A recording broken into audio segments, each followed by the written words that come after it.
Hermanos, muy buenos días. Bienvenidos una vez más a nuestro devocional de este día martes. Y hoy lo vamos a hacer en 2 de Timoteo, capítulo 3, versículo 10 al 17. Después de haber considerado la apostasía que vendrán en los postreros días, el apóstol Pablo exhorta a Timoteo a permanecer fiel frente a ella. Para conseguirlo, le va a mostrar 2 puntos importantes que le ayudarán a sostenerse en medio de este mundo tan cambiante y que hace lo posible por azotar a la iglesia de Cristo. Pero tú has seguido mi doctrina, conducta, propósito, fe, longanimidad, amor, paciencia, persecuciones, padecimientos, como los que me sobrevinieron en Antioquía, en Iconio, en Listra, persecuciones que he sufrido y de todas me ha librado el Señor. Y también todos los que quieren vivir piadosamente en Cristo Jesús padecerán persecución, mas los malos hombres y los engañadores irán de mal en peor, engañando y siendo engañados. Pablo recuerda a Timoteo su propio ejemplo. Consideremos lo siguiente: la forma en la que Timoteo había aprendido de Pablo. Timoteo había estado al lado de Pablo por muchos años y sabía que su vida había estado totalmente dedicada al servicio de Cristo. De todos los colaboradores del apóstol, Timoteo parece haber sido el que había estado más personalmente ligado a él. Así que puede referirse brevemente a algunas de las circunstancias por las que el mismo apóstol Pablo había pasado, sin tener que dar muchas explicaciones, ya que Timoteo había vivido junto a él y conocía los detalles a primera mano. Consideremos también lo que Timoteo había aprendido del apóstol Pablo. Y encontramos en el texto, primero dice doctrina.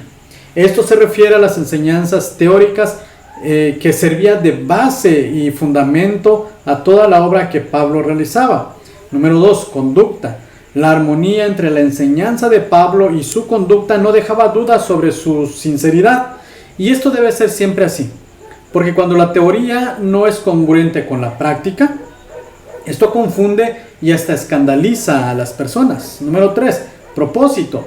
Se refiere a la meta que Pablo se había propuesto para su vida, que no era otra cosa que la entrega de todo su ser a la promoción del Evangelio. La única pasión en su vida era cumplir el propósito por el que había sido llamado por Cristo y glorificarle en todo. Número 4, la fe. Podemos entenderlo como la fidelidad y la lealtad con lo que se había dedicado a servir al Señor y a su pueblo, aunque también se puede referir a su confianza en Dios y en su palabra como el poder que le impulsaba en este servicio. Número 5, longanimidad. Es el dominio propio al enfrentar provocaciones. Todos sabemos que el ministerio de Pablo no siempre era bien recibido por todos y donde quiera, y que tuvo que tratar con duros oponentes tanto fuera como dentro de la iglesia. Timoteo había tenido innumerables ocasiones de que comprobar su paciencia y su espíritu inquebrantable en el trato con todos ellos. En aquello que Dios le mandaba, Pablo nunca se rendía, nunca se daba por vencido, siempre perseveraba hasta el fin sin importar el costo. Número 6, amor. Es el amor divino nacido del Espíritu Santo y que se manifiesta en el trato con todos los hombres, a pesar de cuál sea su condición o su actitud. Número 7, paciencia, mejor traducido como perseverancia. Transmite la idea de ser constante y avanzar sin sucumbir bajo las pruebas y bajo presión. Número 8, persecuciones.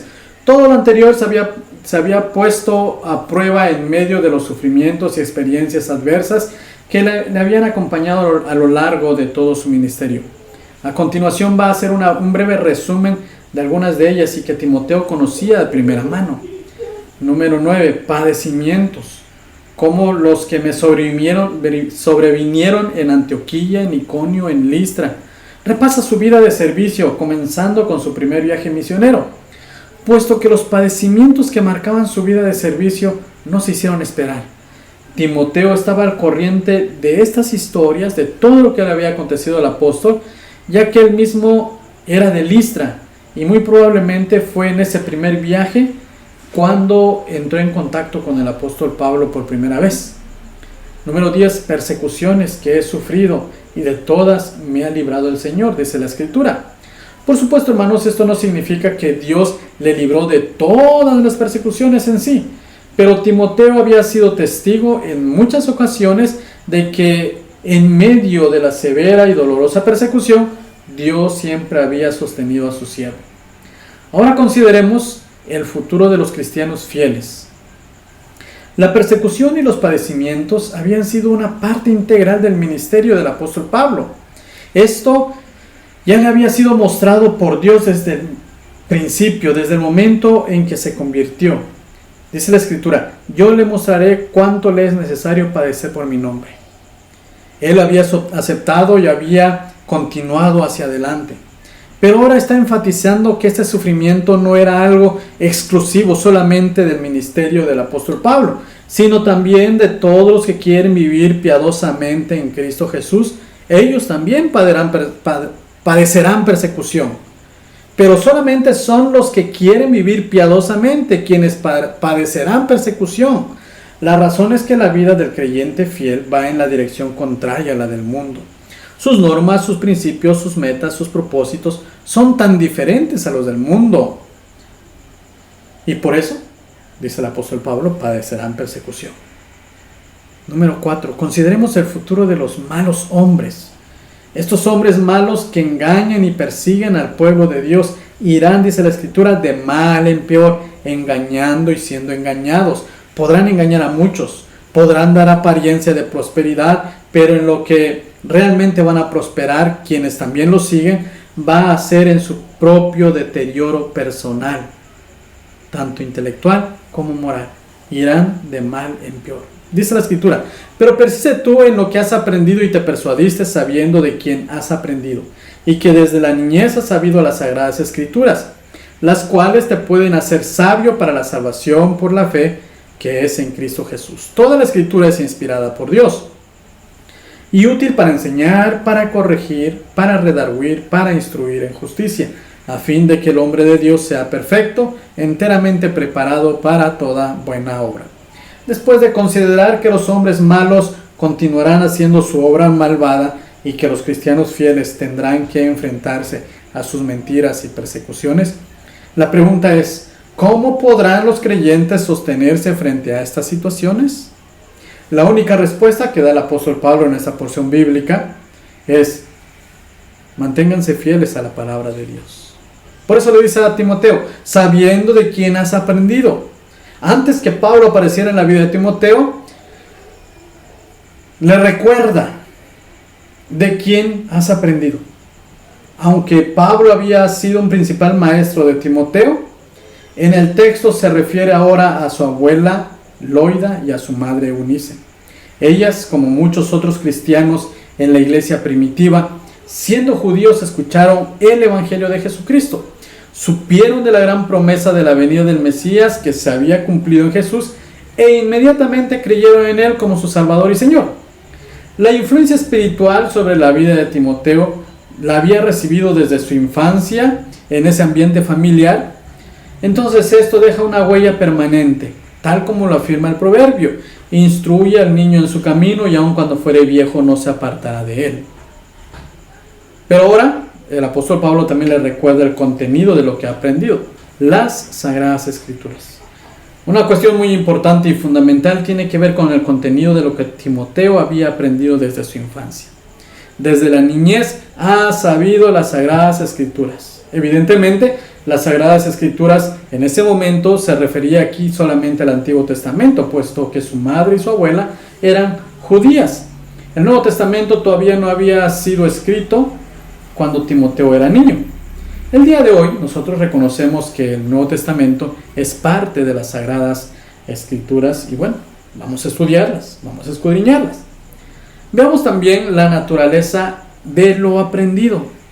Dice la Escritura: es inspirada por Dios. Estos versículos, hermanos, constituyen una de las porciones más conocidas de la Biblia, porque nos suministran la declaración más explícita de la inspiración divina de todas las Escrituras.